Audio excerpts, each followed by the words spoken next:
Thank you for taking the time to listen to our weekly service. This is a listener-supported ministry, and we ask that you pray and see what God would have you give. Now let's get to our sermon for today.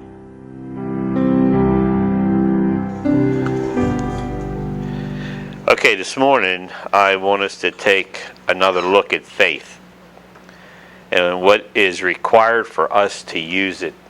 Everybody knows faith, and we understand faith, but sometimes we just don't understand how to use it the way we should be using it.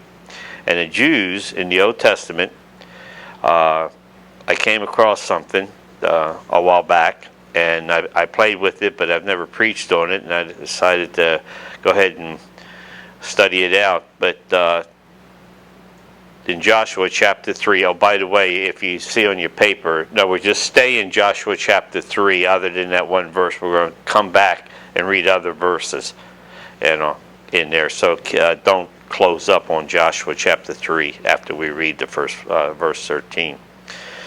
But this is taking place when Israel's about to go across the Jordan River to go to Jericho to do battle. So this is the first crossing now at the end of the 40 years. But crossing this river was a greater miracle than crossing the Red Sea. And I never thought of it that way. And I was wondering why some of these commentaries were saying that until I studied it and realized, wow, it was. And we're going to look at that today and why it was that and how faith plays such an important part in the situation. So let's read verse 13 here, which you have printed out. And it shall come to pass, as soon as the soles of the feet of the priests that bear the ark of the Lord of all the earth, shall rest in the waters of the Jordan, and the waters of the Jordan shall be cut off from the waters that come down from above, and there shall stand upon a heap. Now, if you look on how God worked here with the Jews and how they crossed the Promised Land, you can see how God did some unusual things here. Crossing the Jordan River was an unusual miracle. And we're going to look at that more than even now. Parting the Red Sea, Moses. What did he actually do? Well, if you watch Charles Heston, hey, I liked him. I love that movie. He stood up there. God told him what to do, but he took his staff and did that, and then the Red Sea parted, and the people, watched it happen. He didn't jump into it. He didn't step into it. He didn't do anything. He just simply commanded it. But here at the Jordan River, it was different. It required a lot more faith involved, and we're going to look at that today. And the one thing it says here is that that as soon as the soles of the feet of the priests that bear the ark actually went in, we're going to look at some more verses. You jump down to verse 15 a minute of the same of chapter 3 of Joshua. And it says, as they that bear the ark were come unto Jordan, and the feet of the priests that bare the ark were dipped in the brim of the water, for Jordan overflowed all its banks that time of the harvest.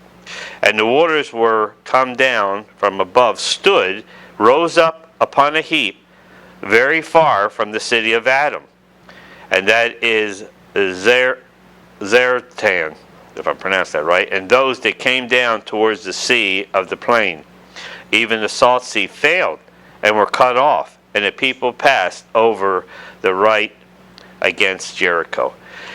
It goes specifically to talk about that this took place right at Jericho. Jericho is real close to the Jordan. What's interesting about the Jordan, I don't know if you've ever seen it on the map, the distance from the Sea of Galilee, where Jordan starts, to the Dead Sea is roughly 20-30 miles. But the length of the Jordan River is over 200 miles. And the reason is because it does this all the way down. Zigzags. It's an unusual river. Some places it's not that deep, other places is, but right at Jordan, Jericho, it's kind of impassable. And they didn't have bridges back then to cross them. So we didn't have like what we have today. And The people in the Jericho city knew that Israel was over there and they were probably going to come over. But they kind of were assured for several reasons. Number one, what the scripture has already told us, that the banks overflowed. Several times a year, the banks overflow. One, because of the snow up in the mountains melts and comes down. We're familiar with that with here in Colorado, a lot of the mountains and all. They have these floods all the time because of the snow. One of the biggest problems they were having up north on the East Coast now was the simple all that snow that they had, and the runoff was going to be really bad. Well, during the time of harvest, during this specific time, it overflowed. Now, to give you a hint of how this worked, the average width at this point was 100 feet wide, which I guess isn't too wide. You know, it's wide. It's roughly 5 to 10 feet deep. But because of the overflow, it overflows approximately 14 feet. They did some records, they did some research. So at 14 feet, so you got a total of 30 feet from one side to the other, 15 feet, 14 feet on each side. What we know about a river, any river that has an overflow, when it's overflown like this and it comes over above its banks 14 feet, number one, that river is moving. It's got a pretty good current. And plus the fact that it overflowed over the banks, that water that's setting 14 feet over the banks, what's going on underneath on the dirt? It's getting soft, maybe depending. Now, I've been on some rivers like the Patapsco River where you could walk across the river, and the river is probably several hundred feet wide. But you can literally walk across the river as long as you can be careful with the current. It's not the super bad, but you just be careful. But the problem is, on Patapsco, at least where I crossed it, was how slippery the rocks were. It had a lot of rocks. It wasn't muddy per se. It was more rocks, and they were slippery as could be, and you had to be real careful. Here it doesn't say. I tried to do research to find out, but it didn't bring up the fact whether there was rocks or mud. But you either have one or the other. But where the banks overflowed, most likely that was dirt. What happens when 14 feet of water is sitting there for a long period of time? It's going to get soggy there and all. Think about this now. The priests are carrying the Ark of the Covenant during this time. That weighs something. There's at least 4 to 6 people carrying this thing. So there's a lot of weight. And they're the first ones to enter the Jordan River. So I'm trying to give you a background of what's taking place here and how serious this is when they're about to step into this, carrying that. And this is what he's talking about here. So God tells them to go ahead and go. So the priests have to go to the water first with the Ark of the Covenant. Now what's interesting is the Ark of the Covenant technically is representing God. Well, think about it. Where's the Ark of the Covenant normally when they're at a stop and when they put up the tent, the tabernacle? The Ark of the Covenant is in the Holy of Holies. Remember, it's got the cherubims on the top. It's got a mercy seat underneath. It's where the priest goes in once a year to put blood on the mercy seat to forgive the sins of Israel as a whole. Okay? Nobody can go in there other than the high priest, and only once a year. So it was pretty holy thing. And then there's several things inside there, which I forgot what all 3 were. One is the 10 Commandments. I can't think of the other 2. I'm having a mental block. But anyhow, it was actually inside. But here, they're to carry it over. So what's happening is technically God's going first. Going ahead. But number 2, the priests are carrying this. Human beings, like you and me. Okay? And what do they got to do? They're being instructed to go into that river. I'll take care of you. Now the river is moving. It's moving fast. It's over flood stages. You're dealing with slippery rocks or whatever. I don't know how you would feel, but I thought about this. I had to sit there and think about this. This is about faith here. See, it's not back at Moses. It took place. They saw it happen. Then they went in. Here they got the priests going in. And it says here that the brim, referring to now the brim of something is the very top surface. Okay? So technically, as far as I could do the research is, when that priest entered the water, literally his feet touched the water, and just as it started covering the foot, the toes, is when the miracle took place. Now think about that. Are you going to, the faith that is involved to sit there, this raging river going down, and you're about to step into mud and everything else carrying this big thing, that required to me a lot of faith. But yet, God went before them, said, I'll do this, you just step in. Now when they did, an interesting thing happened now.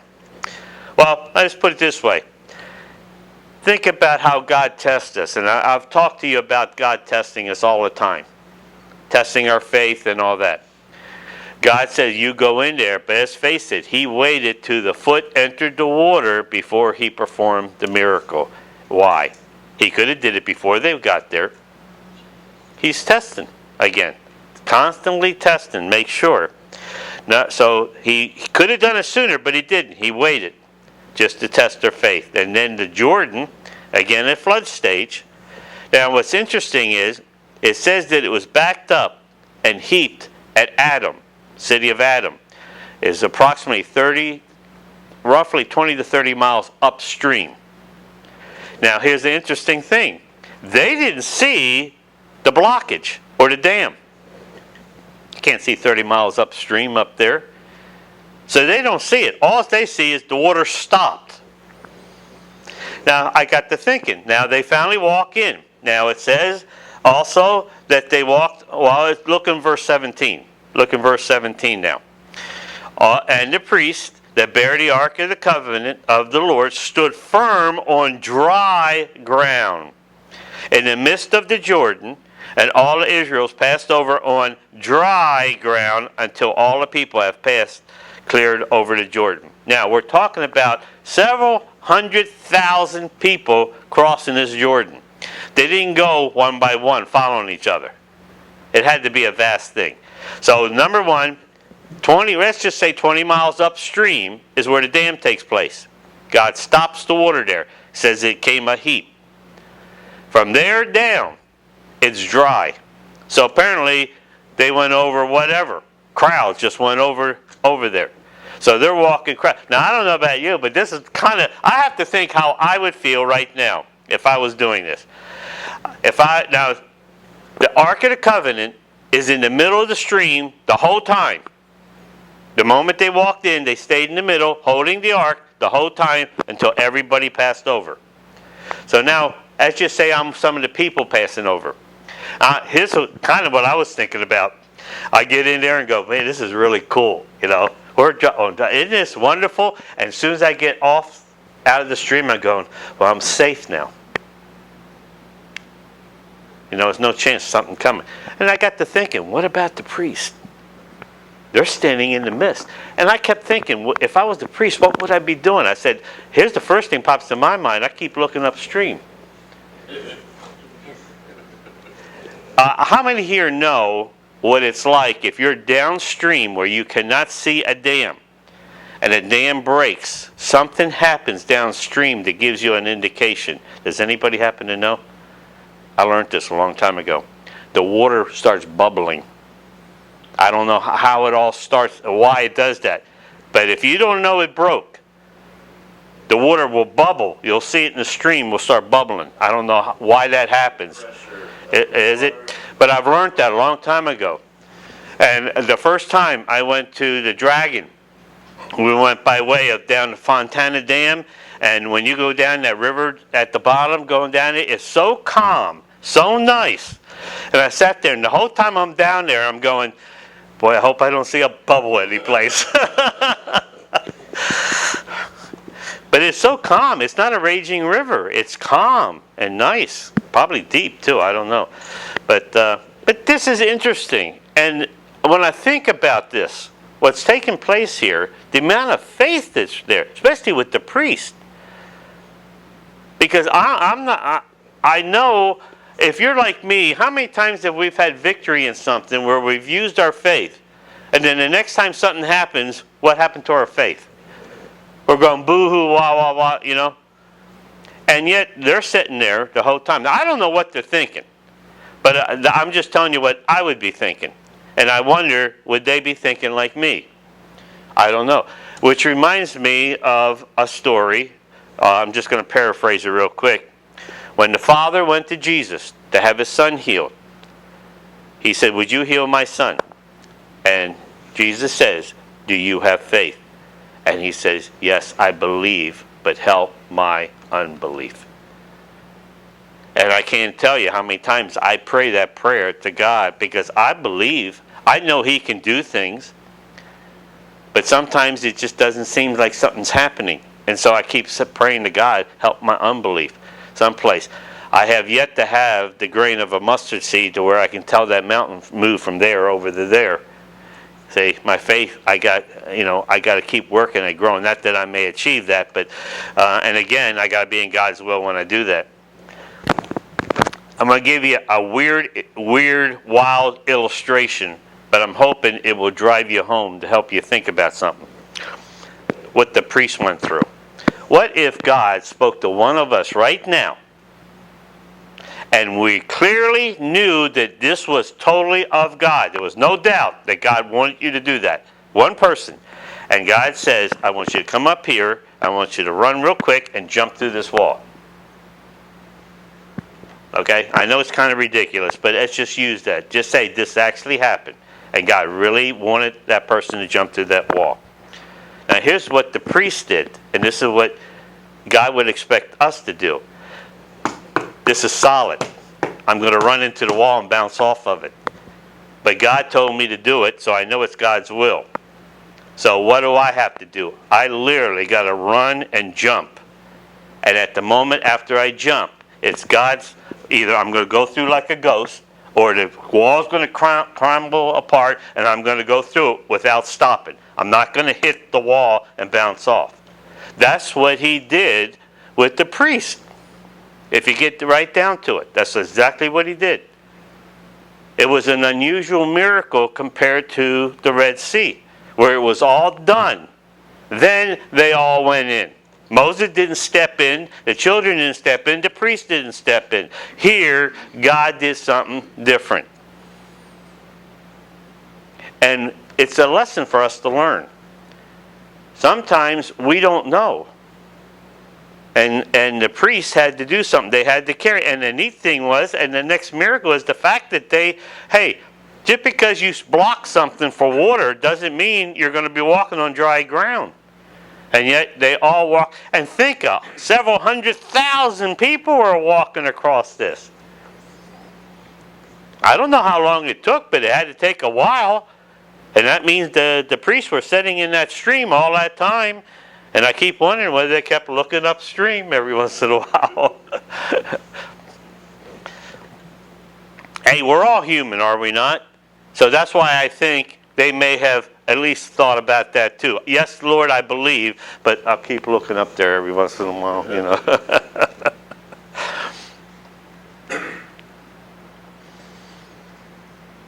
God did his part, and the Jews did their part. And they had to trust God that the water would not come down like a tidal wave, because let's face it, if that broke, God's whatever dam broke, it would come down in a fury. And I tell you what, now I did not know until, some of you were with us when Danny Brooks was talking about the islands that had the typhoon hit and devastated the island. You have no idea. My first lesson of current was when I was in probably junior high school. We had a stream not far from our house in the back. And it wasn't that deep. It probably was 2-3 feet deep. But it was a regular moving stream. And I got into it one time and tried to swim upstream. And you know, the best I got was standing still. That's the best I could do. In other words, I was fighting the current, and as hard as I could paddle, I didn't move at all. And I realized how powerful water can be. And you can imagine how powerful this could be. Now again, flood stage. Plus the dam now during flood stage. When God does something, he does it right. So, God speaks. God always goes ahead. In this case, he sends the Ark of the Covenant ahead as a symbol. And by the way, They know that the ark went approximately 1,000 feet ahead of anybody. So, in essence, God's saying, watch what happens, children of Israel. Watch God do something special here. And they could all see it being that far apart. God told them to take a leap through the wall. And they did. And God performed the miracle. Now, then God goes before us, just like the ark. I want you to think of this, the river of impossibility in your life. I don't know what that is, but you know what the river of impossibility is for you. And God's going to require your faith to take that first step into that river of impossibility. And you got to have the faith. And you got, if you don't, pray to God. God, I believe, but help my unbelief. We sometimes, I don't know with you, but I wrestled for years of preachers constantly preaching. They preached a good message, great preachers, and they told me you need faith. But the problem was, maybe because I was a mechanic, how do I use this faith? How do I apply it to this situation? How do I apply it to that situation? I seem to not get the message of that part. Maybe they taught it and I just never received it. And I'm determined, because of the mechanic side in me, I want you to learn how to do the things God wants us to do. How do we apply it to each situation? So the best way to think about it in this particular message is the river of impossibility. Think of the Jordan River. It was impossible to go at that time. Everything that could be worse was there. The current, the overflowing, everything, the way it worked, the mud, the stones, everything was fighting them. But nothing was impossible for God. The river of impossibility. Faith is the key and always will be in everything we do here on earth. Now, one verse here, Hebrews 11:6.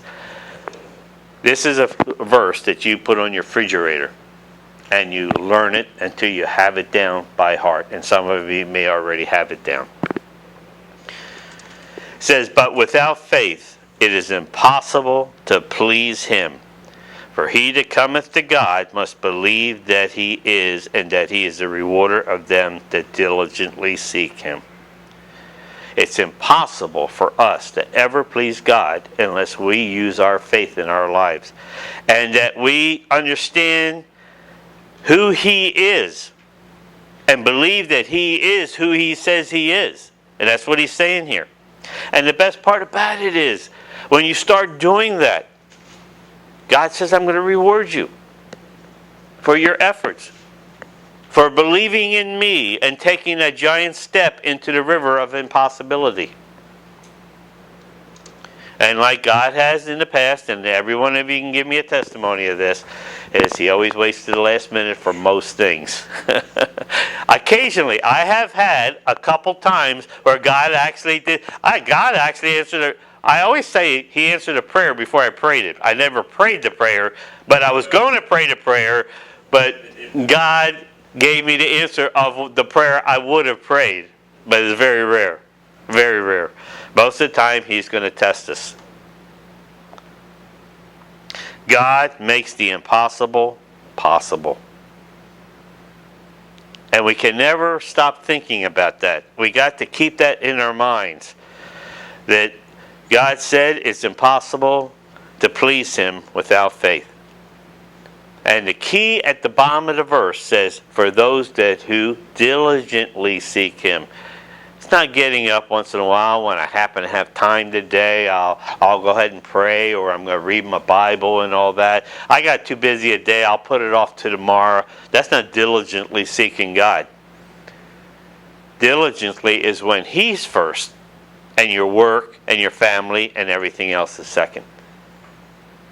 That's when God starts blessing and rewarding you. And it takes courage to apply faith. That's what I'm thinking of it from my own standpoint. Again, matter of fact, I'm putting myself in all this. To me, I had to take courage to stick your foot in that the priest to stick their foot in first when they're seeing this river going down, that I could be swept away. I could get stuck in the mud and not be able to get out, that we call quicksand. But I've seen it where you can get stuck in mud, and I have been stuck to where when they finally pulled you out, the boots stayed in the mud. Have you had that happen? I had that happen one time. And I wasn't up to my neck or anything, but I was in, probably to my knees, and my shoe or my boots stayed down in the mud. We had to get down. It takes courage, but every time you apply it, and every time you finally make it through, you grow a little bit stronger in the Lord. You grow a little bit stronger in faith, and that's why, to me, keep that same prayer. Lord, I believe, but help my unbelief. We just got to keep praying, because we're human. We get weak. We get tired. God knows how tired I am right now from the last couple of days. And I don't want to get out of bed, and my hands hurt here. Well, it actually hurt everywhere. Let's just put it that way.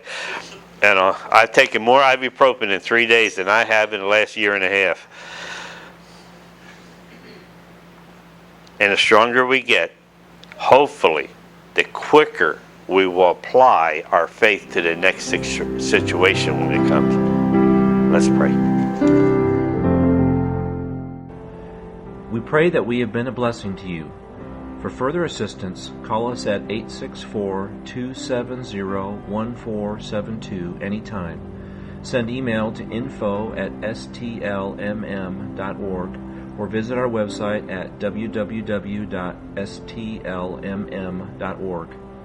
Like any ministry, it costs money to operate. Please consider supporting this ministry as God leads you with your prayers and your financial gifts by going to www.stlmm.org and clicking on Donations.